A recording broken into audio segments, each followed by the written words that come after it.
What happens when we stop defining L&D as course creation and start focusing on how people actually learn at work?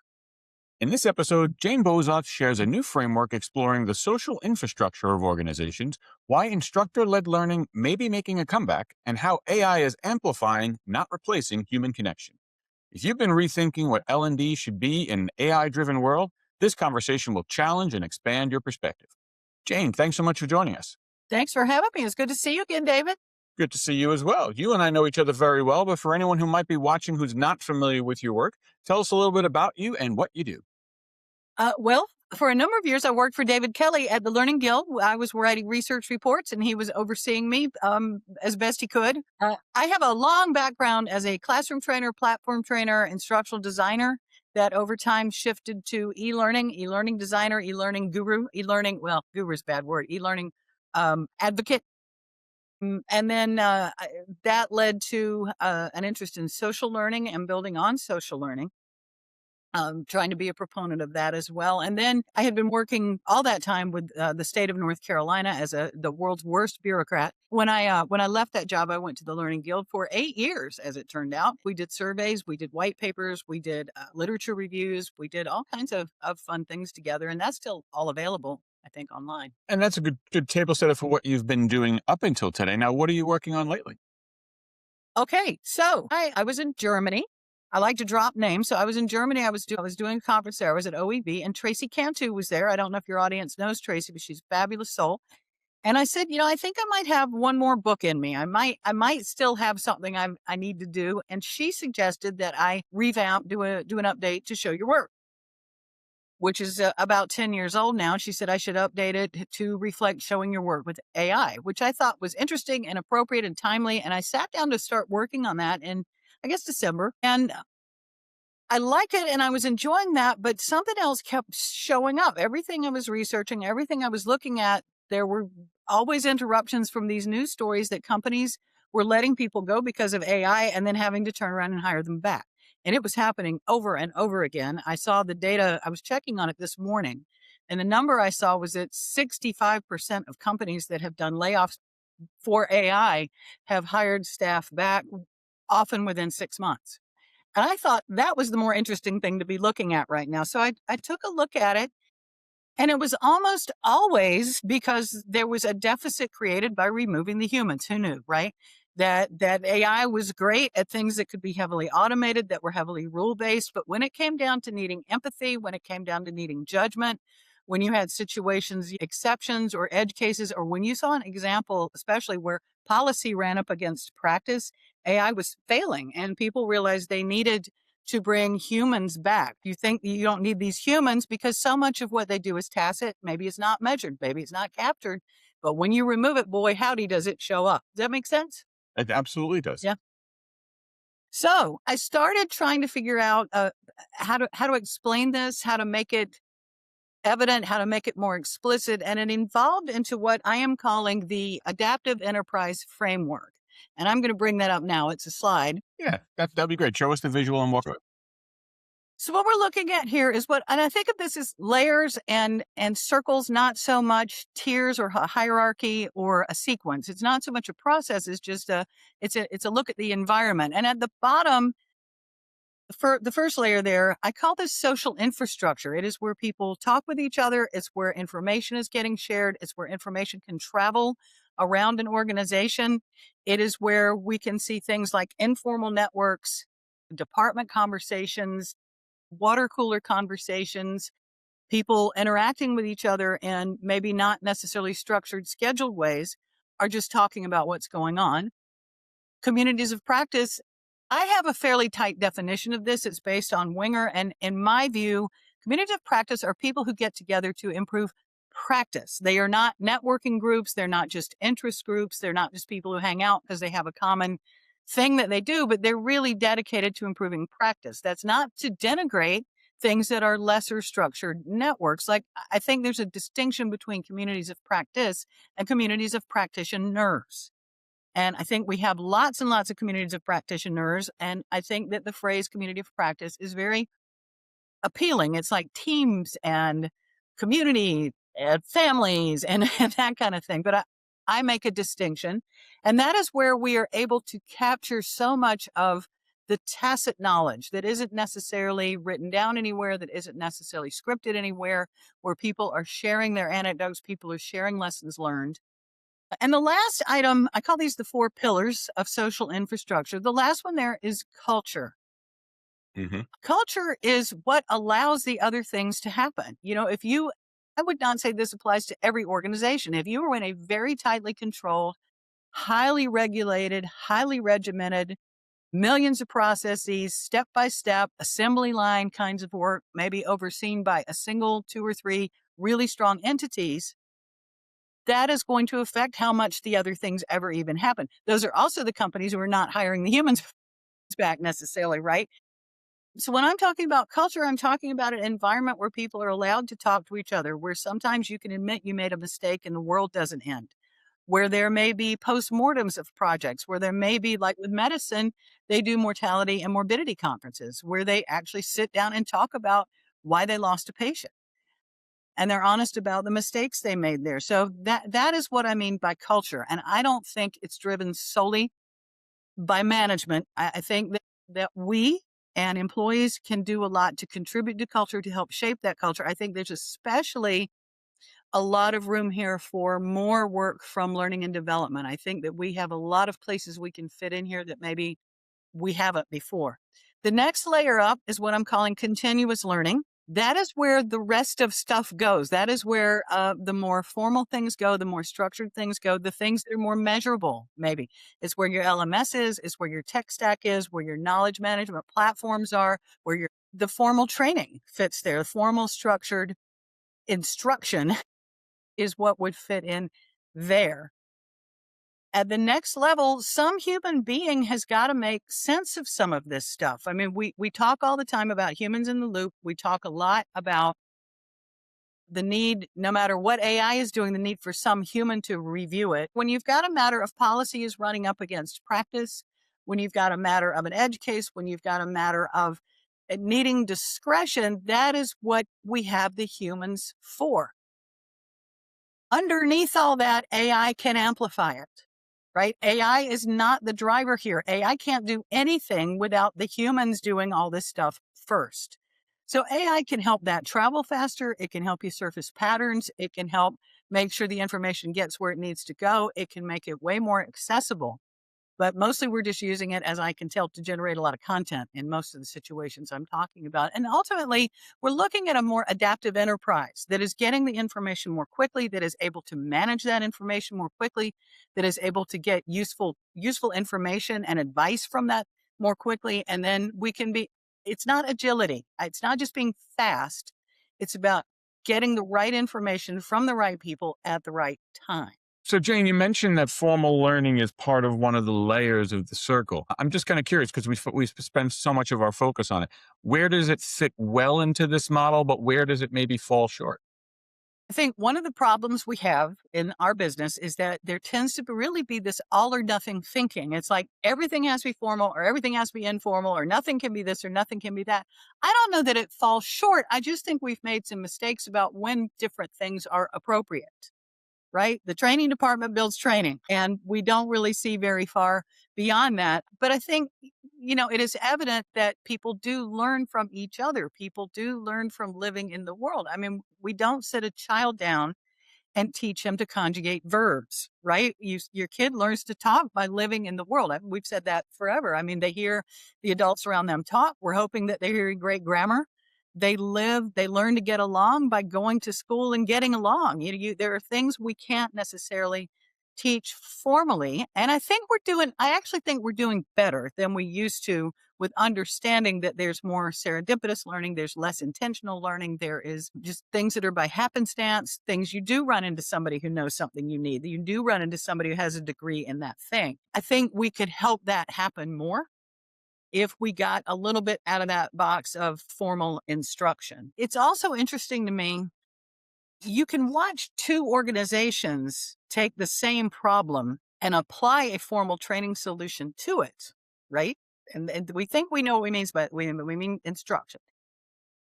But let's say the problem is you want your managers, your leaders to be more innovative. This company sets up a list of objectives and wonderful design, and it's facilitated, and people go to this class, and everybody learns the thing, and they do the project, and they finish it, and then they're done. End of story. You haven't, and that would be more the organization I mentioned earlier that's got sort of tight controls, not a lot else going on. They do this thing, they move on, they go into the next thing. There's another organization B. They do the same. They've got the same problem, but what they do, they have the managers come in and talk about mistakes they've made with this in the past. They do a debrief of the projects that they did in class and share that with the organization. They showcase the projects that were done in that class, right? They share it. This way, at least the rest of the organization has an awareness of what's going on. Maybe we don't have to keep repeating this topic, and maybe everything's not lost. So some of it is not just, it's the formal learning, it's what else is built up around it and where it happens and how it's treated.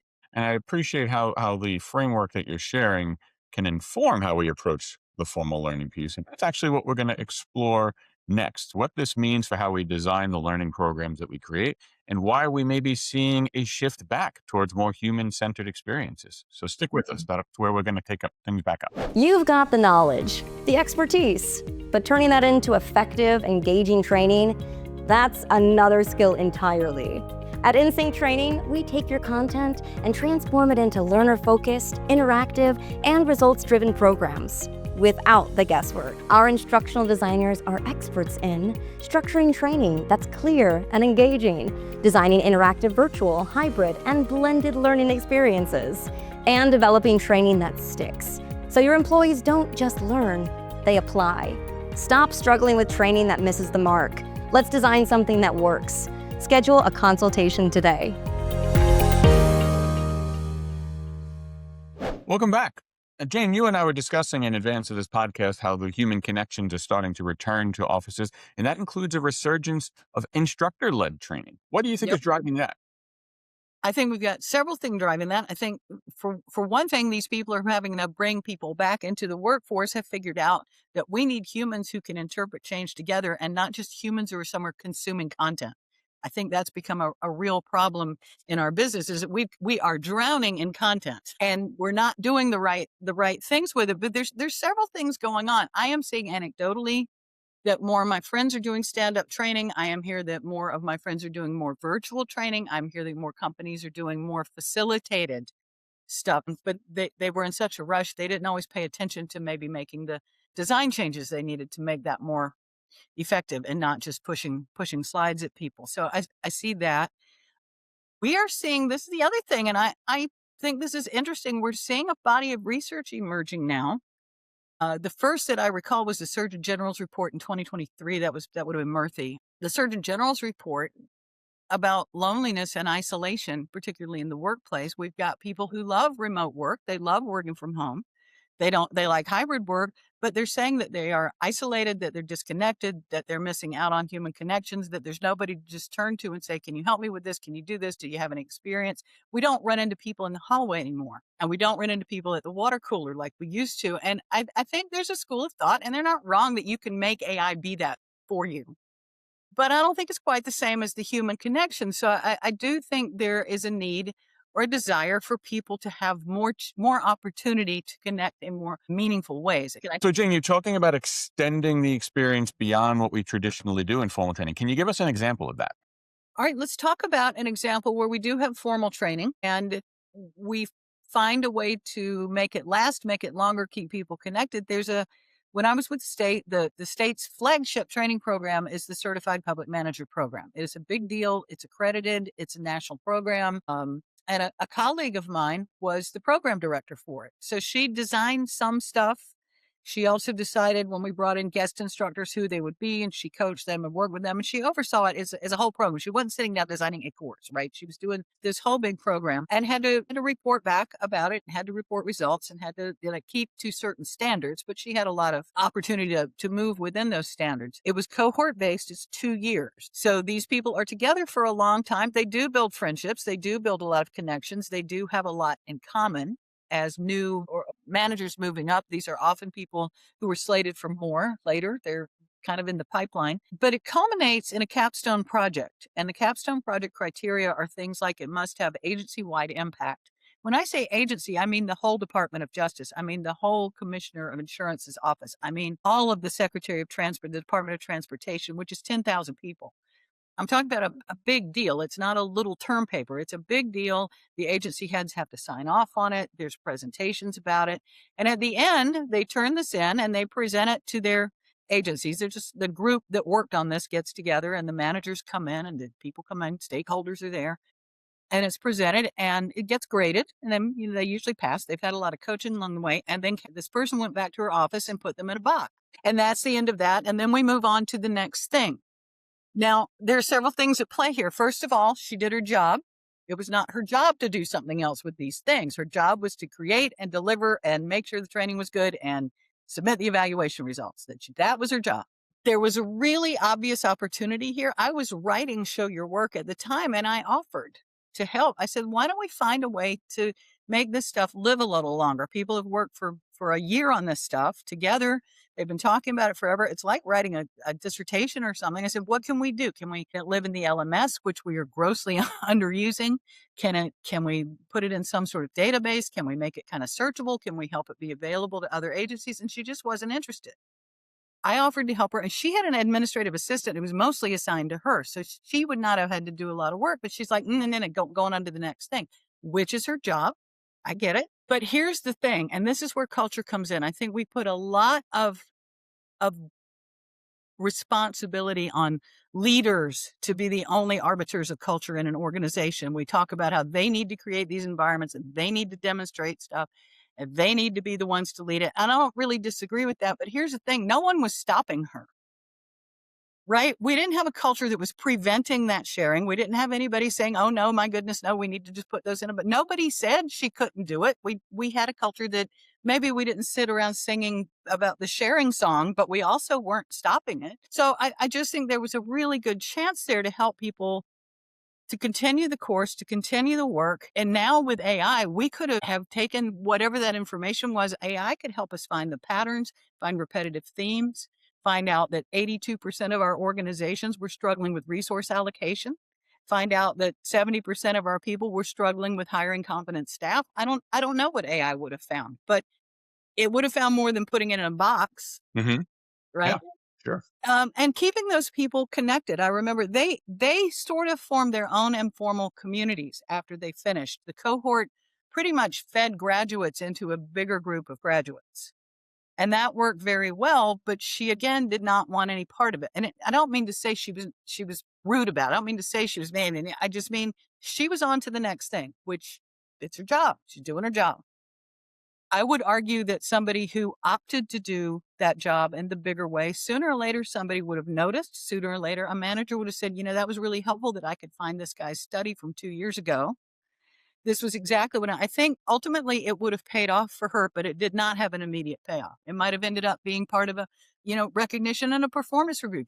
This person's able to save, X dollars by helping us not replicate the study again. I don't know, but the option to just keep doing the course rather than do even simple things beyond that, I think probably there were better opportunities there. Yeah. And I love the example of how AI could have been used as a tool to enhance that as well. And that's actually where we're going to go in our final segment. We're going to bring AI into the conversation and how that affects the framework. But the human had to put it there. Exactly. Yeah. For the AI to do that. And that's what we're going to focus on, how the humans matter more than ever. So stick with us. Virtual training can fail fast. Long pauses, distracted learners, a facilitator who just reads slides. If your audience isn't engaged, they're not learning. And that's a problem. The truth is, content alone isn't enough. Great facilitation makes the difference. But what if you don't have an expert facilitator on your team? No problem. We do. At InSync Training, our professional facilitators don't just run your sessions. They bring them to life. We take the time to understand your company culture, training goals, and audience needs, ensuring a seamless experience where engagement isn't just encouraged, it's guaranteed. From leadership development and onboarding to global learning initiatives, our facilitators create interactive, results-driven training that sticks. And with our deep expertise in virtual and hybrid environments, we handle all the complexities, so you don't have to. Because great training isn't just about what's being taught, it's how it's being delivered. When the right facilitator is leading, training doesn't just work, it delivers real impact. Don't settle for sessions that fall flat. Let's talk today and make your training unforgettable. Welcome back. Now, Jane, let's talk about AI. You've described AI as an amplifier within the framework. What do you mean by that? I used the example earlier. If the person we were talking about, if those documents had been put somewhere where AI could access them, it might have been able to find patterns and trends and get that up to senior management or make it more available across the bigger organization. We had 85,000 employees. People don't realize state government's big. We had 85,000 people. I feel fairly certain that AI could have surfaced something that would have helped them. AI reduces our cost in accessing information, but it helps more at accelerating interpretation and helping us synthesize that information and helping us apply that knowledge at skill. As long as we're not treating it like it's just another productivity tool, which I think is what's going on. What I hear from other organizations is they're not getting past that. Um, it it can help us find project data. It can help us find customer data. By the way, one of the best phrases I've read in the last few weeks was customer revolt, that people are being hired back because they are not talking to your chatbot again today, buddy. They are done. They are done with your AI. So I think that's funny. I'll tell you one of the things that I think it's a really, I feel like it's a really obvious thing. We talk all the time about how AI can help us build courses, right? We talk about amplifying. It can build the course. And I will say it can. And it's kind of scary how well it can do. In my world, in my work as a designer, and I admit I don't do it a lot anymore, but in my work designing stuff, the stuff I can make a course. I kind of enjoy it. I like finding the art. I like making colors and I like looking for the stuff. And I kind of like that part of it. What's difficult for me, and AI is great at this, is writing a realistic case study that can apply across 10 people, writing a really good scenario that's tight, because I tend to talk too much, as you may have noticed. There is nothing harder in this world for me than writing a check. There is nothing. I would rather write a 5,000 word article than have to create a checklist, and AI can just, there it is. Right? It can do exactly what I need. I don't think we pay enough attention to how it can help with those things that for us have been really, truly resource intensive.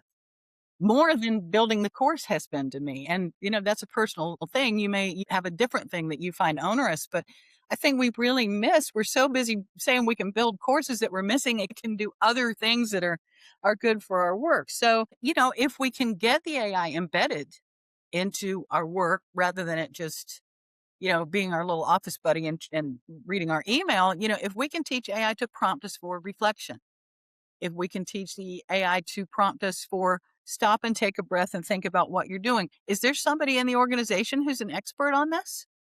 Especially in a distributed workforce, right? Is there somebody here who has worked on this before? AI might know that for you.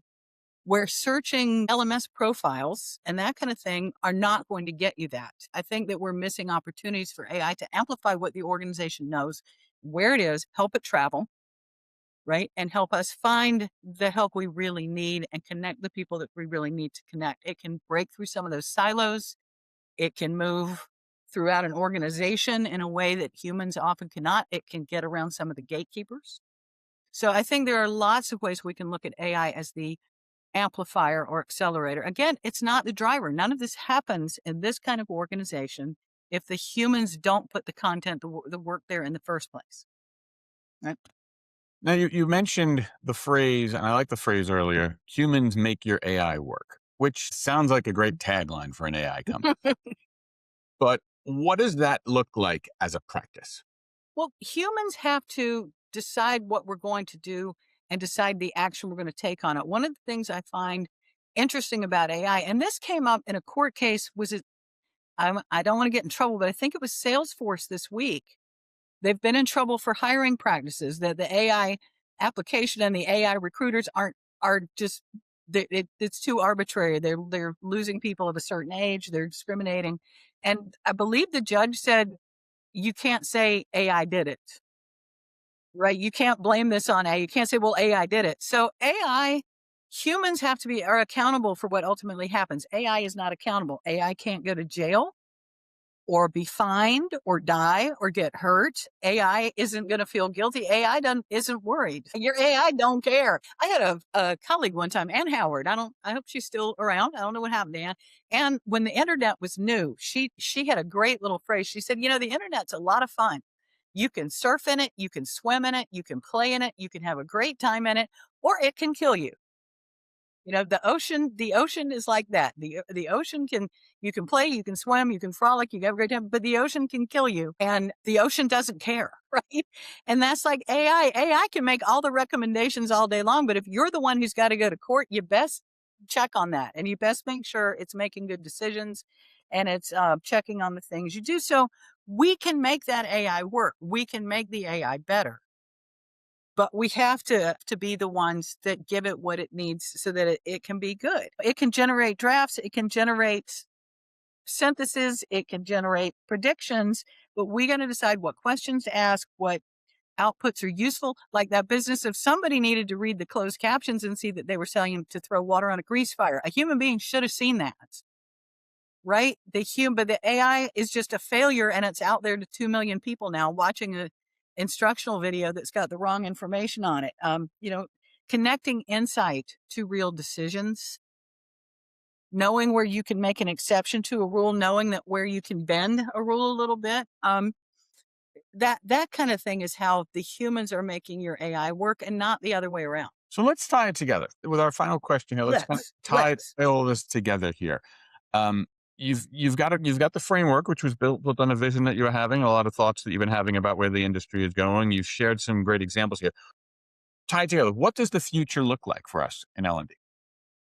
I think the future does not look like people sitting around building courses. I think that we have got to get ourselves beyond believing that's all we are. If we define ourselves as people who build courses, that is what we're going to do. And we're missing the other places we can be of just as much, if not more value, where we can help shape that social infrastructure. We can be more a part of that. We can look for opportunities to help that and make it bigger. We can do what we can to contribute to culture, to contribute to the culture that we want to the extent that we can. There was an old ditty from the training world about whether it was about librarians. It said, are you a librarian who believes your job is to help people find the books or to protect the books from the people? And we all know both kinds of librarians, right? If you think your job is just to put content on slides and generate that and get it out into the world, I do think that we're looking at employment problems there. I do think some people, if that is all you think you do, I got bad news about technology. I got bad news about what the tech is doing, what the authoring tools are doing. We need to figure out how to find more permeable walls to that. And it's like I said about the coworker who looked to me like she was missing a really big opportunity by not finding a way to make those final projects more accessible to a broader audience. Nobody was stopping her. I know maybe it's not your job, and I know what you were hired to do, but is anybody telling you can't do some of these other things that aren't even very much more trouble? So I would encourage us to keep an eye on that. I think that's what's going to be happening. I think that people who only build courses and only define themselves that way are up for a long haul, and the people who find other ways to add value, other ways to be part of the social infrastructure or the more formal continuous learning layer, I think that they're going to be better positioned. I love that framing. It's not about how we design. It's not about a change about how we design learning programs. It's really how we're defining our role in the first place. So I appreciate that perspective. It's great. Jane, you've given us a lot to think about as always. Thank you so much for being our guest here today.